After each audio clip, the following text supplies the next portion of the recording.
Well, hi there. Today we are bringing our recent guests back to share their answers to our latest set of rapid fire questions. As I've mentioned in our previous rapid fire episodes, after each interview, I ask my guests a few rapid fire questions that are unrelated to the topic we discussed for the episode. We then create these compilation episodes for you to learn more about our guests. Our hope is that you'll connect with some of their answers, find a little inspiration for your own life, or just be entertained by our guests' candid answers that they share. I'm so grateful that all of these guests took the time out of their busy schedules to join me on the podcast and for their willingness to share these bonus answers with you. I have to admit that these compilation episodes have become episodes that I really look forward to. Our guests are always such thoughtful people, and I get to know them a bit better after these little glimpses into their personal lives. So grab a cup of coffee and relax for a bit, or tie your shoes and head out for that walk as you listen. Either way, I hope you enjoy this fast-paced episode. Hi, I'm Allison Egidi, a pediatric sleep and wellness coach and a mom of two. I love to help parents find solutions. This is How Long Till Bedtime.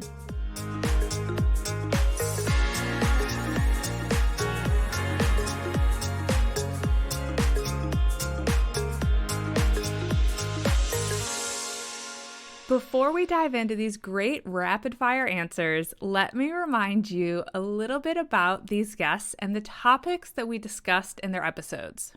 Sophie Kuzjak, one of our sleep coaches, connected with me for episodes 117 and 118 to discuss her daughter's crib to bed transition.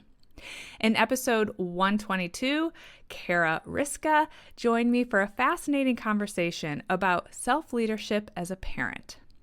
Rebecca Olson, a certified professional life coach, was the focus of episode 126 with the discussion about the guilt moms feel as they return to work after maternity leave.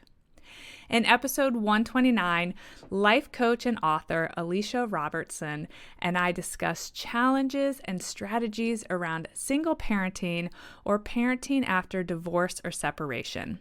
Author Lori Sugarman Lee shared ways to engage our kids more in household responsibilities in episode 133. And Wendy Davis, president and CEO of Postpartum Support International, shared all the amazing work PSI is doing for new parents in episode 137. We'll go ahead and link to each of these individual episodes in the show notes. So if you missed any of them, I really encourage you to go back and check them out after you get to know a little bit more about these women today. I'm going to share the rapid fire question I asked, and then we'll include the answers from each of the guests in the order that I just introduced them all to you. I'm going to start with my favorite question. I asked them to share a personal goal or hobby they are currently pursuing outside of their work and parenting duties. You know, I'm a strong believer in everyone devoting time to activities that fill their cup. These ladies didn't disappoint with their answers. They are really pursuing some interesting endeavors. So right now I'm doing Blush Boot Camp, which is a women's fitness group, and that is what I would call my personal goal. I have goals within that. And then also I'm doing a book club, and my goal is not to miss a book and not to miss a book club. I tend to be a pretty goal-driven person. The one that came to mind is my goal of reading 50 books this year. I really love reading, so I tend to read quite a bit, but this is beyond my normal level of reading, and I like it because it's causing me just to be a little bit more intentional. A personal hobby of mine is actually I play Ultimate Frisbee. I have played Ultimate Frisbee I learned the game when I was in middle school, but I've really played consistently as an adult for probably the last 17 or 18 years. And I just absolutely love it. It's a way that I get out, I run, I get a lot of exercise, and I'm good at throwing a disc. So it's a lot of fun. This year is my year. Usually I always have a goal, and usually it is always around learning, growth, development. And usually it's professional. And I decided this year that I am going to ditch the professional learning and I am going to do learning that is fun, playful, and personal. So right now I am learning how to do pottery. I am in the playoff season of our bowling league, which I have never bowled before, 5-pin. It's been a lot of fun, super social. I don't think it's considered necessarily a sport, but it is certainly a lot of fun. And this summer, once bowling is done, I'm looking forward to something on the water, but I haven't decided yet, although paddleboarding is speaking to my heart. In terms of what I've been pursuing outside of work and parenting, I'm actually really focused now on meaningful movement every day and sleep hygiene, which is a new skill for me, something I haven't always been great at. Really, it's all about anything to support healthy aging of my body and my mind at this stage. To take more walks. I loved these answers and their unique individual goals. As I've shared before on here and on Instagram, I picked up tennis 3 years ago, and my goal this year has been to win the majority of my 2-5 tennis matches. And so far, I've only lost one. I love having goals and something challenging to work on, and I hope you do too. Let's move on to some light and easy recommendations. If you're anything like me, you probably love when someone you trust makes a great recommendation for something that fits into your life perfectly or a need you didn't even know you had. I took this opportunity with the next few questions to ask my guests for recommendations for simple things that many of us may want to incorporate into our lives. First, I asked them for a game that they like to play with their family or that they love to play as a child. So right now, we love to play I Spy, where we look out the window and we spy something of a certain color, and then the girls guess. And then they take a turn spying as well. Another game that Marlo, who's 4.5, really loves to play is Candyland. And then she also really loves Guess Who. I really like games. And actually, the first one that comes to my mind is Blocus. I love that game. But lately we've been playing Mario Kart as a family. And I love this because everyone from my 6-year-old daughter, my disabled child, and my 16-year-old son love this. So it works out really well. We only have minimal fights. And lately my kids have been getting into tennis alongside me, which is a win-win.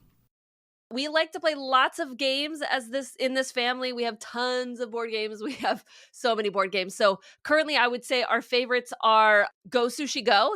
We like to play Uno Attack and like 5 Crowns. Those are like our go-to games as a family right now. We play them all the time. My kids always want to be playing games. Right now, we are really into the Mexican train dominoes, but we could easily shift into a game of Nerf and laser tag. So we just love to play. In fact, I realized at some point that I was not playing with the kids. I was doing the dishes, I was doing the laundry, I was doing the cleanup, and it was a never-ending cycle of work. And sometimes I would be really snippy and short with the kids because I would be so frustrated. And then sometimes I would see myself starting to be resentful for other people just enjoying their time and playing. And I realized, as one of my core values is family, connection, experience, and love, that I wasn't living in my purpose with something so little, so simple as taking time to play. So playing is something that we do all the time. And in fact, another favorite thing that I do that I consider play is to bring it into the dinner table. And we have conversation cards at the dinner table where we get to choose different types of questions and answers, kind of like a would you rather conversation starters and what ifs. And so it's just a really fun way to always be learning about each other and connecting deeply whenever we get a moment to do so. Well, we are a dog-loving family, and we have a collection of games that all relate to dogs. We have Dogopoly, Dog Bingo. We have a matching game of dog breeds, dog top trumps. I think we can name every dog breed that there is. And that's actually another fun game that we play when we're going for walks to name the dogs that we see. You know, the games I love now and love to play as a kid are really all makeup games, imaginative games. My sister and I would go on our swings in the backyard for hours at a time and just make up songs. And then we would make up stories and act them out. And my kids are the same. These were good. I went ahead and added a few of them to my own Amazon shopping cart. Our favorite game in our house right now is Monopoly Deal Quick Play cards. A bonus with that game is that it's really easy for us to take with us when we travel or if we're just going to sit someplace where my kids are going to tell me they are bored. In case you're multitasking right now and you want to circle back on any of the games that the guests shared, I'm going to go ahead and link to them in the show notes for you. If you've been with me for any length of time, you've no doubt picked up on my love of books and podcasts. So I asked my guests for details on either a favorite book or a podcast. Let's start with the book recommendations from Sophie and Rebecca. For this, I want to submit Why We Sleep by Matthew Walker. It is a great book about sleep, and since this podcast is also about sleep, I thought that listeners could be interested in it. Great book. It is definitely life-changing for some. Highly recommend.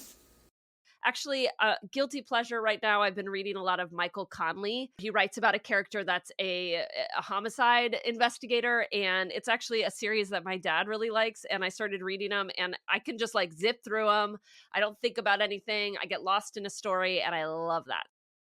I, of course, also love the Why We Sleep book, and a great fiction book that I recently read is The Covenant of Water. All right, Kara, Alicia, Lori, and Wendy offered podcast recommendations. You know, the podcast that comes to my mind is the Huberman Lab podcast. I am a science lover at heart. My start in college was in science, and I love that this brings kind of my coaching world and science world and just wanting to be healthy world together. My only complaint is this is really long, but besides that, I really love it. I have many, but the one that has been most instrumental in my life, a necessary reset whenever I'm going through a challenging time or just need an inspirational, hopeful place to turn to, is School of Greatness with Lewis Howes. He has hundreds of interviews with so many amazing people whose storytelling allows me to every time connect, relate, and have a moment to realize that if they can do what is hard and painful, that I can too. And so being immersed in greatness and leadership and having opportunity to be around aspirational leadership and having such a growth mindset, no matter how little or big what might be happening for myself, is always a podcast that never disappoints. I am a real podcast lover, always have my headphones on. And two that I don't miss are Mo News for daily headlines and Pivot for tech and business news. They are both superb resources, very balanced, and so enjoyable to listen to on my restorative walks. Oh, Julia Louis-Dreyfus, Wiser Than Me, is on my top of the list right now for podcasts. As you all can imagine, I'm a big podcast fan, and there are a couple that were mentioned that I've already heard of and listened to, and there were a couple that were mentioned that I haven't listened to yet, so I will be checking those out. I listen to a lot of health and science-related podcasts, but when it comes to one that's a little more lighthearted and that I always find myself going back to for entertainment and, frankly, to spark a little curiosity on a variety of topics, I always find myself going back to Dax Shepard's Armchair Expert podcast. If you haven't checked it out yet, I highly recommend it. So, my family has several charitable causes that we support with both our time and resources. I asked my guests about nonprofit or charitable causes that they hold dear. Again, they were each so thoughtful, and I love hearing what inspires people to support various causes. Again, we're sharing all their answers in the order I originally introduced the guests. A nonprofit or charitable cause that's close to my heart, that's the Alzheimer's Association and what they stand for. There's a lot, actually. And the one that is closest to my heart is the Mitchell Thorpe Foundation. They are a local organization that helps raise money and is a fundraising support to help pay for the out-of-pocket medical expenses that we have as a family. They truly are a lifesaver. I do also have a special place in my heart for Make-A-Wish, since we got to go on a wish back in 2013. A cause or a charitable organization that's very close to my heart is, I think you pronounce it Kiva, Kiva, and it is an organization that funds businesses in third world countries. So I fund essentially other people's businesses all over the world, and then they actually pay me back. So it's a loan. So they pay me back the money, then I get to re-gift it to somebody else. So it's kind of this ongoing thing. Like even right now, I have an email from Kiva that says, hey, you have money to re-lend. Go out and find somebody to lend it to. And so I love to be able to read what these businesses, or like particularly women is who I like to support all over the world, what they're trying to do to kind of support themselves and their family and their village, and then support like giving them and funding them money. So that's one of my favorite organizations. The closest charity to my heart at present is our local hospital. Here in Canada, our tax dollars go towards a lot of healthcare, so it's important to be involved with where your money goes so that you can have an informed opportunity to make greater impact. And what most people don't know is that our tax dollars go to operations and infrastructure, but everything else, programs, anything that is not nailed to the wall is privately funded. So if we want good health care, we get it. If we want great health care, we make it happen.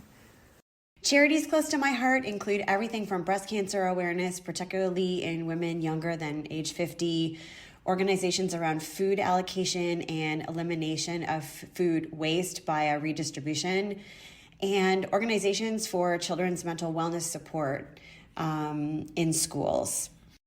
There is an organization here in Portland, Oregon called Path Home that exists to provide support and housing to families who are houseless. And in fact, we invited them to come to one of our conferences because they were involved in a beautiful project called the Lullaby Project, where they had artists create songs with moms out of the stories that the moms told about their children, and then they sang them together. It's quite beautiful.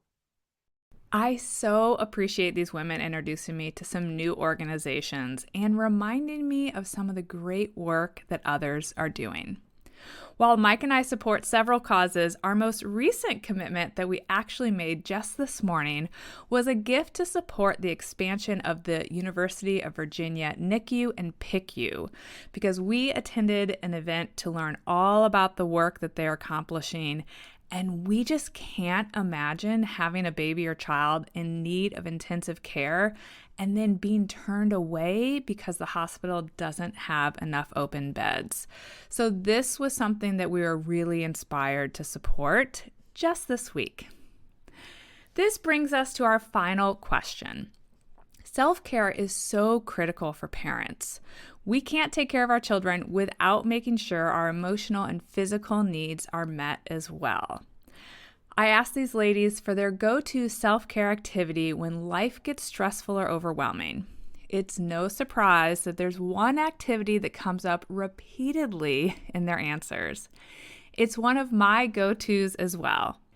Even though some of them made similar suggestions, I wanted to go ahead and include every answer so you could hear their stress management strategies in their own words. For me, that is a good workout or a long walk. I'd like to say a bubble bath, but I do that every night, so I don't think that counts as like a stressful or overwhelming time. But I also love a good bubble bath. A walk outside is a sure win for me. If that isn't accessible, then I use EFT tapping quite a bit. If you're not familiar, go ahead and Google it. It's amazing. And if that's not accessible, I take a step away and I take several deep and slow breaths. It's actually that I get up early. Like I actually stay committed to my morning routine, because sometimes I could let that go if I'm tired or whatever, but I get up early before the kids get up, and it's my time of journaling, it's my time of reading, it's my time of meditation. And I spend time journaling. It's like the way I got to get out of my head. And the only way, or the most effective way for me to get out of my head, is to journal. I tend to just write whatever's coming to mind. I tend to write prayers. I tend to write conversations to myself. I'm literally just processing the things that get out of my head, because ultimately that stress and that overwhelm, it's happening inside of me. And so I want to work through it in a really productive way. So that's my go-to self-care activity. I always feel better when I walk away from a time by myself with my journal and alone quiet time. My favorite thing to do when life is stressful and overwhelming is to make sure that I start the day with positivity and to get out of my ruminating, busy brain. And the fastest way that I do that is to have at my bedside table a gratitude book.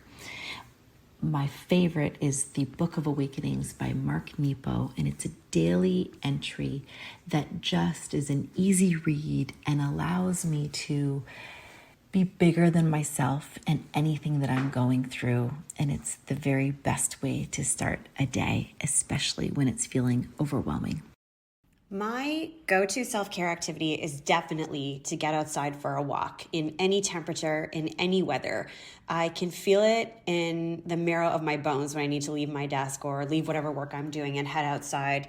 And that first breath of fresh air is like medicine. It's a relief, it's rejuvenation, a chance to reflect in a new scenery, and it's a total reset for me. I walk absolutely every day, no matter what.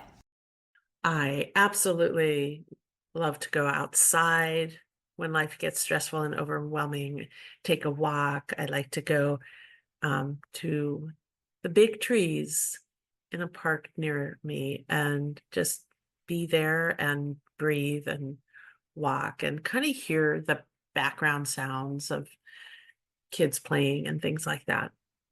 Like several of these women, a good walk outside always serves my brain and body well. Over the last several years, I've also come to really value meditation. If you don't currently have a self-care practice or that go-to thing that helps you when you're feeling stressed and overwhelmed, I'd strongly encourage you to explore finding something that relieves your stress and fuels you. Well, that's a wrap on this group of amazing podcast guests. Their individual episodes were informative, enlightening, and honestly, so much fun for me to record. And these extra bonus answers were truly just that, an extra bonus for all of us. Again, I'm grateful to each and every one of them for sharing their wisdom with us. We're working hard to bring you our next group of insightful guests, so stay tuned. One last thing before I go. It only takes a second for you to help us reach more parents. If you aren't already following our show on your favorite podcast app, would you just take a second to hit that follow button right now? And if you have 2 minutes to spare, please take a minute or two to rate and review How Long Till Bedtime. Your support truly means the world, and it helps us expand our reach. Thanks in advance. I'll see you back here next week. Bye for now.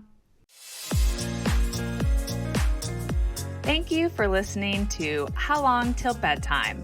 To learn how we can work together to improve your child's sleep, please visit sleepandwellnesscoach.com.